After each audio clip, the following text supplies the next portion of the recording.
what can you guys take from the last Northwestern game and apply this time? From the last Northwestern game? Yeah. Can't turn the ball over.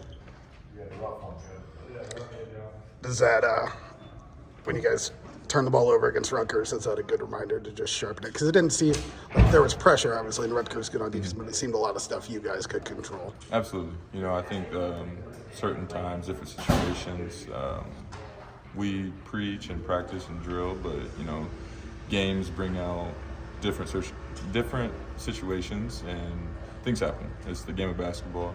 The good thing about Rutgers is we won. I think Coach gave us a stat yesterday. We're like 6 and 48 whenever we turn the ball over and get out rebounded.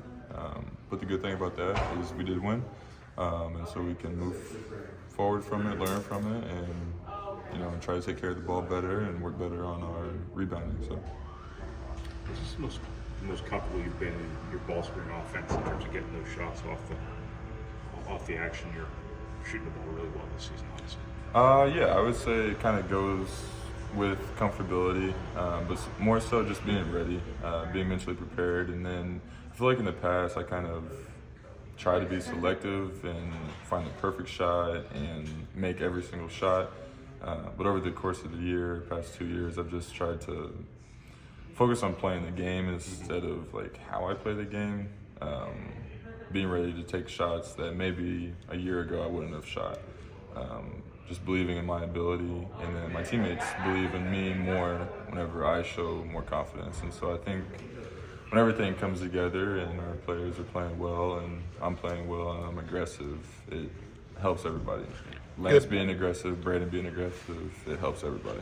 Good example of that, the 2 back-to-back shots you hit against Rutgers and the 3 on the inbounds and then the mid-range. Mm-hmm. Yeah, I felt like I was open and I was ready, so I took my chance. Do you feel like things changed from a defensive perspective after you made some shots? Because right after you made those back-to-back shots, there was a really easy entry to Zach, and you got a pretty easy basket. It didn't seem like it was a coincidence. Mm-hmm. I don't know how the team scout me, but possibly there could be a change. I think when anybody hits a couple shots in a row, their attention to detail on that person kind of goes up a little bit. Even from just a human aspect, you don't want the person that you're guarding to score more and to have a good game, and so that might have been the case. But yeah. After Rutgers, Matt talked about drawing something up for you, brought the hot hand. Does that, do you feel that like you're in a bit of a different role this year in terms of how offense can actually run through you with your shooting, particularly? I wouldn't say I'm in a different role. There are times whenever I've had a couple plays drawn for me, but I wouldn't say I'm in a different role. I would consider my role to still be the same. Just kind of elevating my performance in my role. I think that's the biggest way to say it. And then, yeah, whenever I hit a couple shots, I do appreciate getting some plays called for. So that is nice too. With what's happened at Northwestern the last 2 times, does that give you any extra motivation when they come here? Yes, absolutely.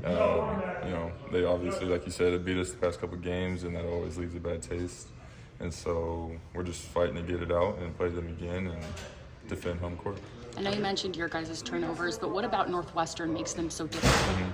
They're just active. They know how to play. They're well coached. They're mature, experienced guys. And so whenever you have that maturity and experience in the Big Ten, it comes out whenever everybody's on the same page. And Coach Payne always preaches that, like, us being on the same page is better than doing the right or wrong thing.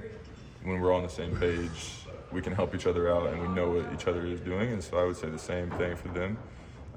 They don't have all the 5-star recruits, the super athletic players. They just have good guys that know how to play and that want to play.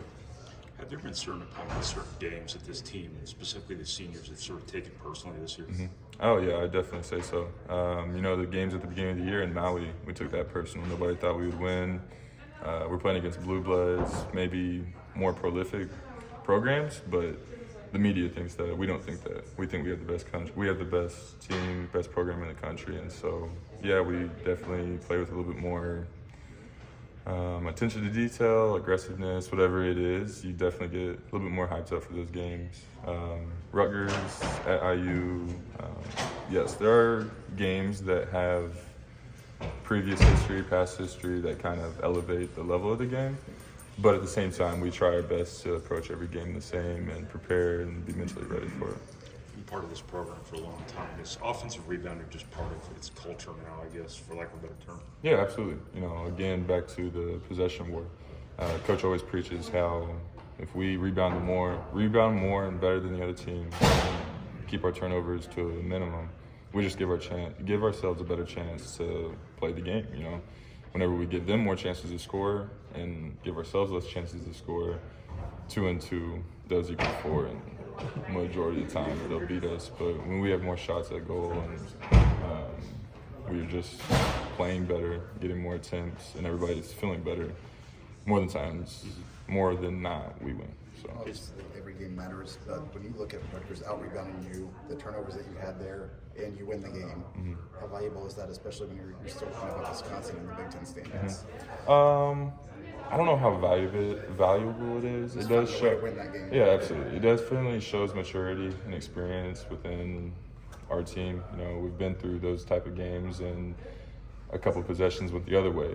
And in the Rutgers game, I felt like in winning time, we did a really good job of executing and playing together, communicating, and so that's what ultimately helped us get the win. Yes, the turnovers and rebounding hurts, but there's other ways to win the game. So. With just back to the offensive rebounding, is it as simple as effort? Is it systematic? Is it the fact you've always had a big guy who occupies a lot of attention? I think it's a little bit of everything. If we're on offense and we're taking bad shots, it's hard to get offensive rebounds. One, because the rebounders of the team don't know that shot's going up, and then two, it could be just like very out of rhythm and nobody's in rebounding position. I think we do a good job of running plays that make sure everybody's in the right position to do their job specifically. And so whenever we have I wouldn't say necessarily broken plays, because broken plays happen sometimes. I would say more so bad shot selection is what hurts our rebounding. But effort is a huge thing. Yes, if you're not being mindful of being where you're supposed to be, rebounding when you're supposed to, then you're not going to rebound. But if you're intentionally going out to do that, then more times than not, you'll be successful. Is there a science to falling at missed free throws? I've seen you on all fours, crawling under people. Yeah. No, I would say it just goes back to effort. I did shoot the ball, and so I should know where the ball is going more than anybody. But it's just more so rebounding is just being into the game, being locked in, being ready. Yes, there is some sort of science to it, but I would say effort and mentality precedes the science. Bob Cousy list came out and Braden wasn't on it. Yeah, it's crazy. But any realm that he's not a top 10 point guard in the country? I don't have much explanation. I know that he's an amazing point guard, and he's led the number 1 team, number 2, number 3 team, whatever we're ranked for 2 years now. He did it as a freshman, doing it as a sophomore. His numbers are amazing. I'd take him over anybody on that list. So. Thank you, man.